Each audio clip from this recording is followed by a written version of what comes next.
ईश्वर का धन्यवाद करता हूँ और आप सबको भी बहुत बहुत धन्यवाद। तो गाइस, आज की वीडियो बहुत ही शानदार होने जा रही है, क्योंकि इस वीडियो में मैं आपको इंग्लिश बोलने की ऐसी टेक्निक बताने जा रहा हूँ जिसके द्वारा या जिसके थ्रू आप डेफिनेटली इंग्लिश बोलोगे। ओके, सो लुक एट वो टेक्निक क्या है। Speak English through stories. What is today's video? आज की जो वीडियो है किस पे बेस्ड है? Speak English through story. यदि आप इंग्लिश बोलना चाहते हो तो स्टोरी टेलिंग, जो स्टोरी टेलिंग मेथड है वो इंग्लिश बोलने का सबसे सुपर फास्ट तरीका है। ओके, यदि आप जल्दी से जल्दी इंग्लिश बोलना चाहते हो, कम्युनिकेट करना चाहते हो, तो जो स्टोरी टेलिंग मेथड है सबसे बेस्ट मेथड है इंग्लिश बोलने के लिए। ओके, तो आज मैं आपको एक स्टोरी एक्सप्लेन करूंगा। अब देखते हैं वो स्टोरी किस बारे में है। ओके, तो जो आज की स्टोरी है ना, उसके जो मेन कैरेक्टर्स हैं, जो आज मैं आपको स्टोरी एक्सप्लेन करूंगा, उसके मेन कैरेक्टर्स क्या हैं गाइस? लुक एट महादेव जी। ठीक है ना, जो ये स्टोरी है ना, रिलीजियस स्टोरी है। रिलीजियस मीन्स धार्मिक। ओके, तो जो आज की स्टोरी के मेन कैरेक्टर्स कौन है? Mahadev ji, Parvati ji. First of all Mahadev ji, then Parvati ji, then Ganpati ji, then Kartikeya. Okay, तो जैसा कि आप जानते हो, Mahadev ji and Parvati ji what? Husband and wife. ठीक है, और जो महादेव जी और पार्वती हैं उनके बच्चे कौन थे? दो। आपको होता है गणपति एंड कार्तिकेय, उनके दो पुत्र थे। ओके, तो आज स्टोरी चलेगी महादेव जी की, पार्वती जी की, गणपति जी की और कार्तिकेय जी की। ओके, अब देखो, जब भी आप कोई स्टोरी किसी को एक्सप्लेन करते हो या बताते हो, जब भी आप किसी को कोई स्टोरी बताते हो तो आपको प्रॉब्लम कहाँ आती है? वर्ड मीनिंग में। ओके, जब आप किसी को इंग्लिश में स्टोरी एक्सप्लेन करोगे, बताओगे, तो आपको उस स्टोरी की पहले तो कैरेक्टर पता होना चाहिए। फर्स्ट ऑफ ऑल आपको कैरेक्टर पता होना चाहिए, देन मेन वर्ड मीनिंग्स, जो उस स्टोरी में इंग्लिश के शब्द आएंगे वो आपको पता होने चाहिए। क्योंकि जब आप किसी को स्टोरी बताओगे तो स्टोरी बताने समय आपका माइंड ब्लैंक नहीं होगा, मतलब जो आपका माइंड है ना, कंस्टेंटली स्टोरी बता देगा, अगर आपको उस स्टोरी की वर्ड मीनिंग्स पता है। ओके, तो वर्ड मीनिंग्स पता होना बहुत आवश्यक है। ओके, जो इस स्टोरी की जो वर्ड मीनिंग्स है मैंने लिख दिए। ठीक है, तो देखिए सबसे पहले क्या है? Once upon a time. Once upon a time, तो इसका मीन्स क्या होता है गाइस? एक बार की बात है। Okay, once upon a time, once upon a time, एक बार की बात है। ओके, नेक्स्ट वर्ड मीनिंग कौन सी है? कॉम्पिटिशन। यू नो कॉम्पिटिशन, तो कॉम्पिटिशन मीन्स प्रतियोगिता। Okay, next one is between. So what do you mean bye between? के बीच। ठीक है, जब कोई कार्य दो लोगों के बीच में होता है तब किसका यूज किया जाता है? बिटवीन का। ओके, तो ये सब शब्द जो मैं आपको स्टोरी बताऊंगा उसके बीच में आएंगे। ठीक है, तो बिटवीन का मीन्स क्या होता है? दो के बीच। ठीक है ना, बिटवीन मीन्स दो के बीच। नेक्स्ट बोथ, तो बोथ का मीन्स क्या होता है? दोनों। बोथ का मीन्स क्या होता है गाइस? दोनों। Next one is skillful. Okay, तो स्किलफुल मीन्स क्या होता है? योग्य। यू नो डिजर्विंग, तो स्किलफुल का मीन्स होता है गाइस योग्य। नेक्स्ट के सामने। ओके, तो के सामने का मीन्स क्या होता है गाइस? बिफोर। ओके, तो बिफोर के दो मीन्स होते हैं। बिफोर का मीन्स के पहले भी होता है और बिफोर का मीन्स होता है के सामने भी। जब हम किसी व्यक्ति के सामने होते हैं तो किसका यूज करते हैं? बिफोर का। जैसे मुझे बोलना है मैं आपके सामने हूं, तो मैं क्या बोलूंगा? I am before you. I am before you. तो जब भी किसी व्यक्ति के सामने हम होते हैं तो किसका यूज करते हैं? बिफोर का। Next deities. Okay, so what do you mean bye deities? Deities का मीन्स क्या होता है? देवी देवता।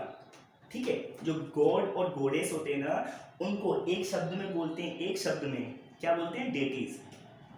नेक्स्ट क्या है? कंक्लूजन। तो कंक्लूजन का मीन्स क्या होता है गाइस? निष्कर्ष। क्या होता है? निष्कर्ष। Okay, next orator. You know orator? Orator means बोलने वाला।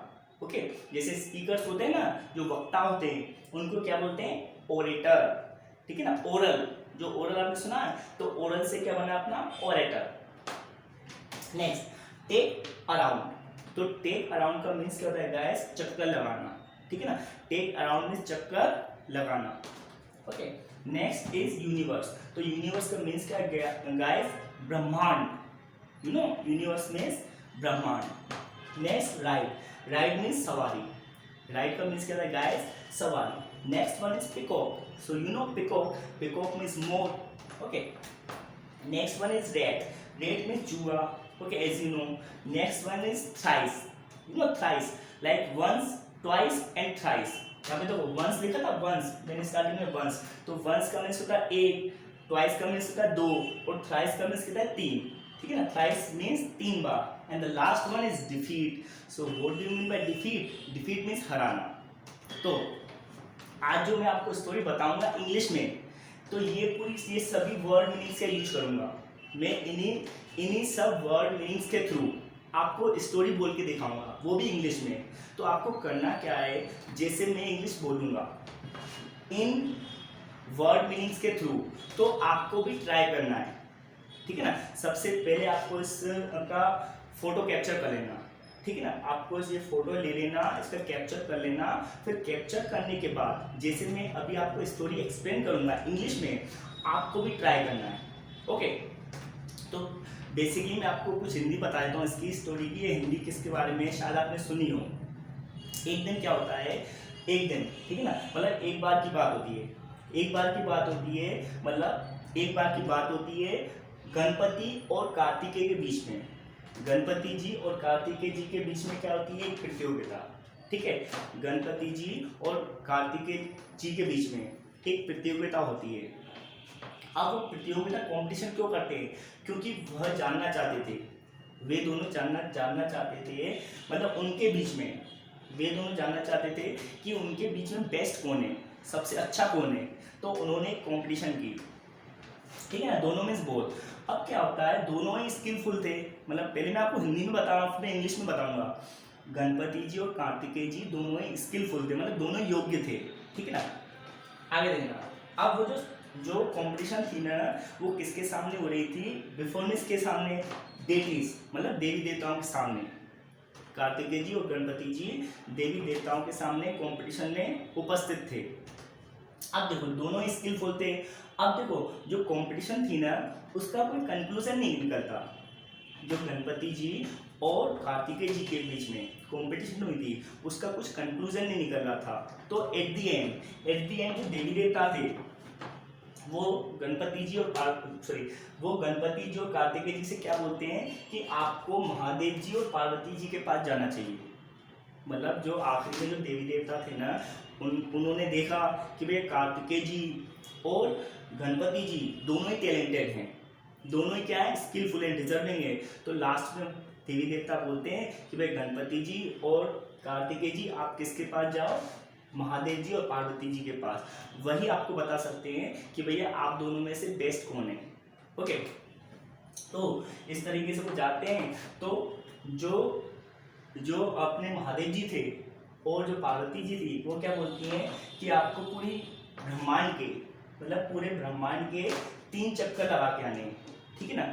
मतलब जो महादेव जी और पार्वती जी थे, वो क्या बोलते हैं कार्तिकेय और गणपति जी से कि आपको ब्रह्मांड के 3 चक्कर लगा के आने हैं। जो सबसे पहले चक्कर कंप्लीट कर लेगा वही सबसे बेस्ट होगा।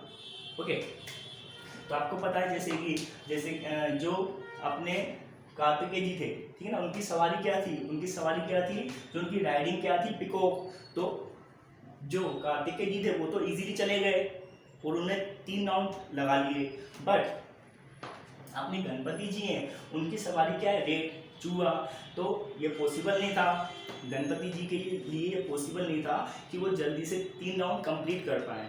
तो वो क्या करते हैं, एट दी एंड वो तीनों राउंड किसके लगा लेते हैं? महादेव जी और पार्वती जी के। एंड में गणपति जी महादेव जी और पार्वती जी के 3 राउंड लगा लेते हैं और वो बोलते हैं कि भैया आप ही मेरा ब्रह्मांड हो। जो अपने पेरेंट्स होते हैं ना, जो अपने माता पिता होते हैं, वही हमारे लिए क्या यूनिवर्स हैं, ठीक है। तो जब कार्तिकेय जी आते हैं तो बोलते हैं ऐसे कैसे हो सकता है। जब गणपति जी ने उन्हें समझाया कि माता पिता ही हमारे क्या ब्रह्मांड होते हैं, हमारे वर्ल्ड है, हमारे यूनिवर्स है, तो कार्तिकेय जी एक्सेप्ट कर लेते हैं। तो इस तरीके से गणपति जी ने डिफीट कर दिया किसको, कार्तिकेय जी को। किससे, अपने विजडम से, अपनी बुद्धि से गणपति जी ने कार्तिकेय जी को हरा दिया। तो आपने शायद ये हिंदी में सुना हो। अब कितनी अच्छी स्टोरी थी।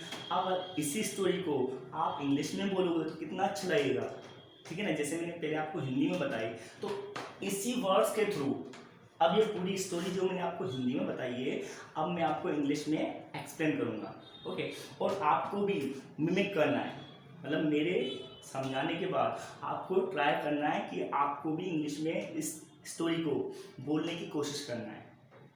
Once upon a time, there was a competition.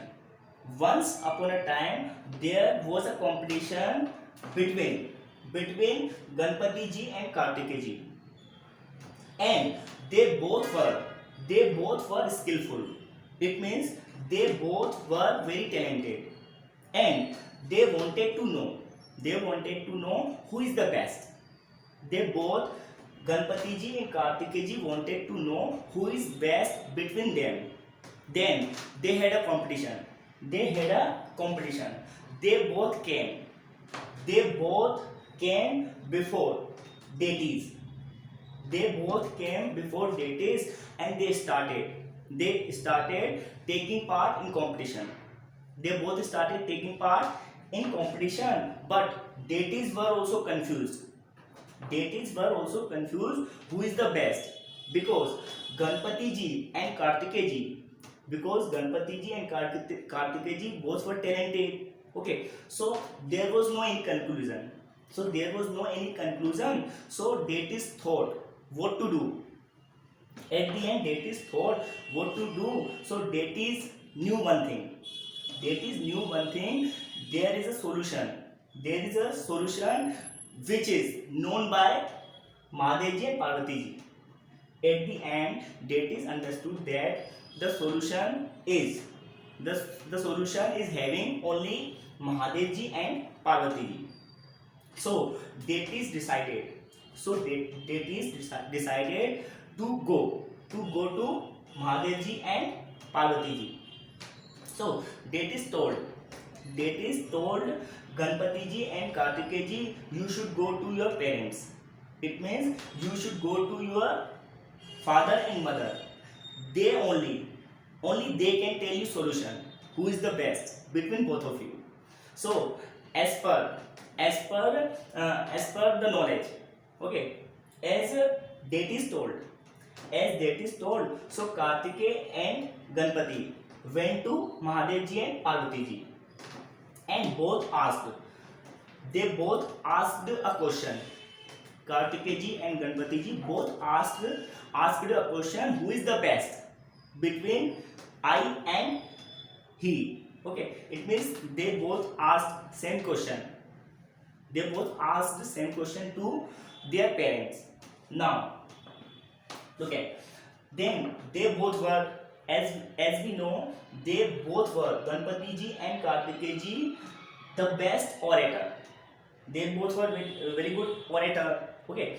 They could speak everything. They could answer of all the questions. So they told their parents, you have only answered this question, who is the best between me and him, okay.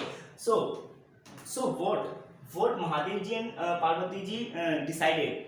Mahadev ji and Parvati ji decided that you should take around the universe. Parvati ji and Mahadev ji said to Ganpati and Kartikeya, you should take around. It means you should take around thrice of the universe, okay. You should take around thrice of the universe, okay. And whoever complete 3 rounds first of all, so he will be winner. In this way, take 3 rounds of the universe, and whoever complete first of all, he will be the best. Then as we know, Kartikeya. So Kartikeya started riding of peacock, because Kartikeya started riding of peacock. So he was too fast to complete. Okay, Kartikeya was so fast that he could complete very fast all the 3 rounds. And Ganpati ji started riding of red. So Ganpati ji knew that I cannot defeat my brother in this way. So he started thinking, like Ganpati ji started thinking, what should I do? Because Kartikeya ji has already gone. And Kartikeya ji started rounding the universe. But Ganpati ji stopped there, and he used his wisdom. And Ganpati ji started rounding of Mahadev ji and Parvati ji. And having seen this, Mahadev ji and Parvati ji were astonished. They both were surprised. Okay, so Ganpati ji took 3 rounds. Then at the end, Kartikeya also came. And he asked Mahadev ji and Parvati ji, who is winner, who is the best. So Ganpati ji explained, I completed 3 rounds. Of Mahadev ji and Parvati ji. It means my parents, because my parents are universe for me. What is the answer of Ganpati ji? Ganpati ji said that I took 3 rounds of my parents because my parents are universe for me. In this way, he explained very nicely because he used his wisdom. And Kartikeya ji also accepted. Yes, my brother, you are telling correct, because our parents are everything for us. We don't need to go anywhere.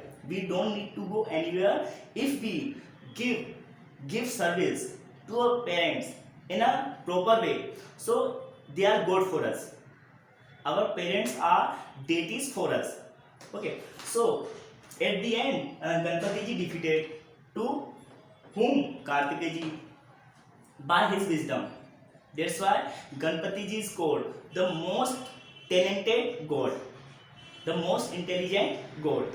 So in this story, what we get moral?